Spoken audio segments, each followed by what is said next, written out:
Hey guys, it's JC Javier here, and for today I'm going to be breaking down the different types of punches. Now, I've gotten a lot of feedback from my private messages that most of my viewers can't really execute the techniques because it requires some form of flexibility. It requires a lot. So, for today, I'm just gonna go right to it. Punching. It's very intuitive. A lot of people can do it.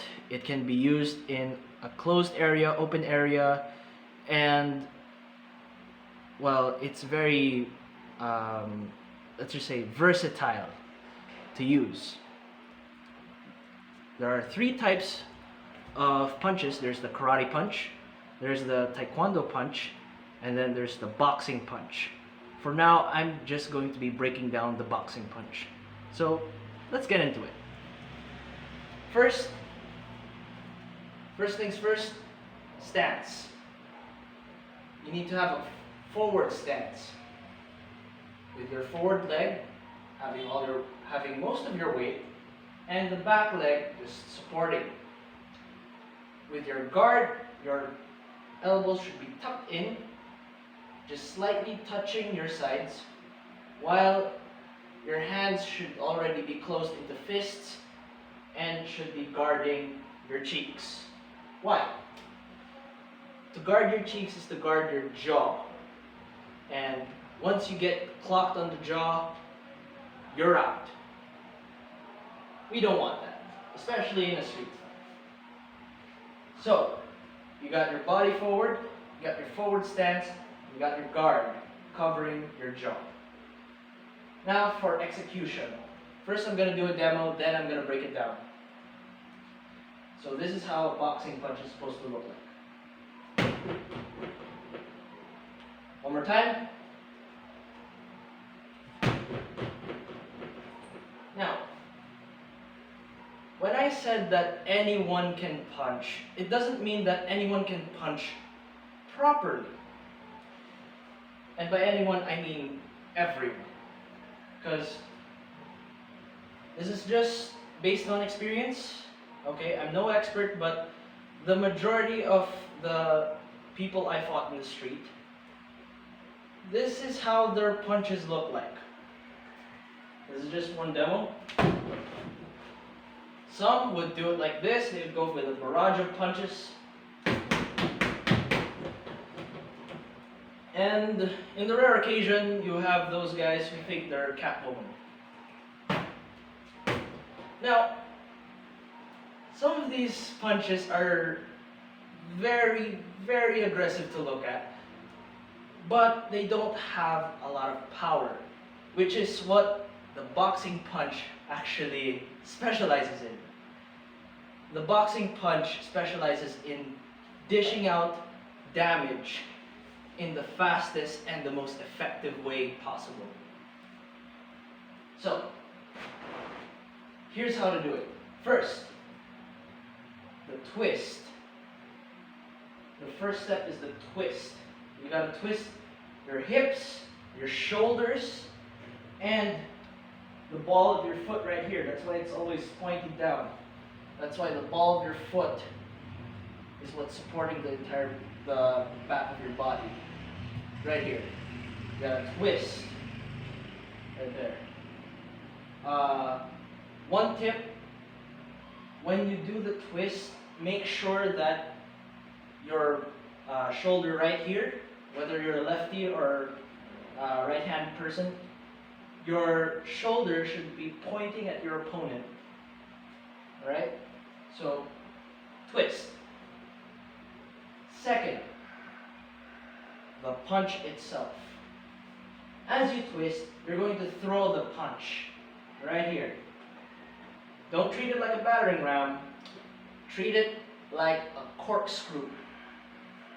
What do I mean by that? Don't throw it just straight. Alright? Don't throw it just straight. You gotta twist it just as you twist your body. My former coach in boxing, Coach Mayon, he always told me that the common misconception about punching is that people treat it like some kind of battering ram. They just go, that's it. Wrong. You gotta treat it like a corkscrew, and you push it all the way through, right there, using your two knuckles, right here. Just for a closer view.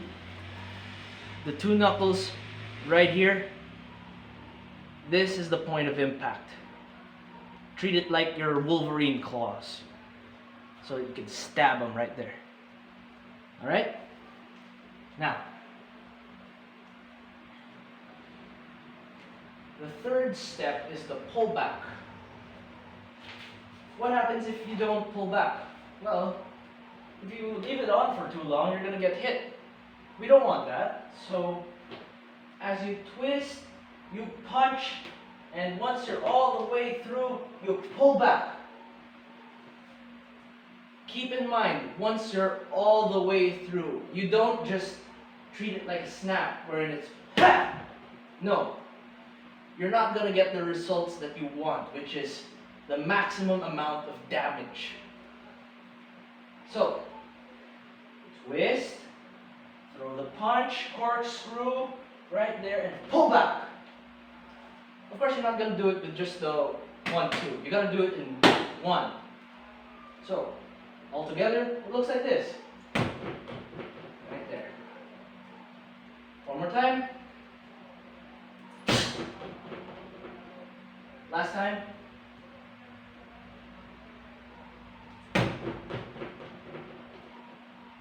Now, just a little warning. The boxing punch is powerful. That's its specialty, power. But it's also the most dangerous. Why? Because with all that power, it threatens the integrity of your wrist. Which is why you need to learn how to align your wrist to your forearm. Right here. Just to show you,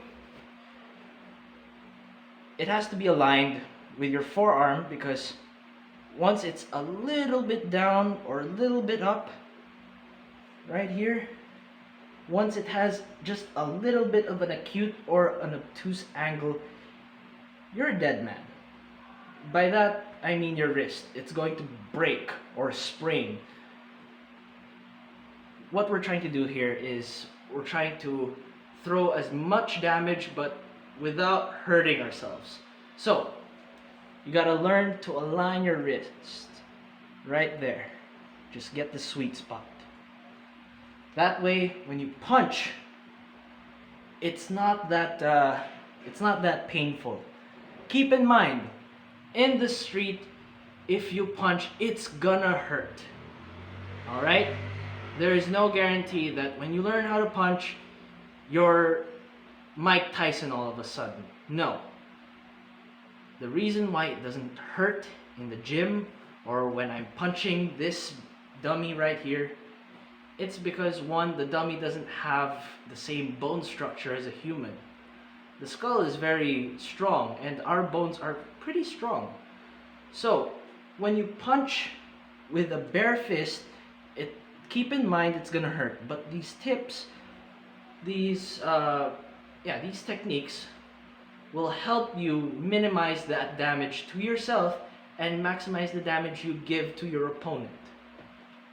So, on our next video, I'm going to be breaking down the karate punch. And though landing a punch is one thing, just learning how to throw a punch and throw a kick, that's just one thing. But learning to land it in the correct time and the correct position is another, which is a lesson for the next few videos. For now, stay tuned. Please like, share, subscribe, and keep out for the next videos. Bye-bye.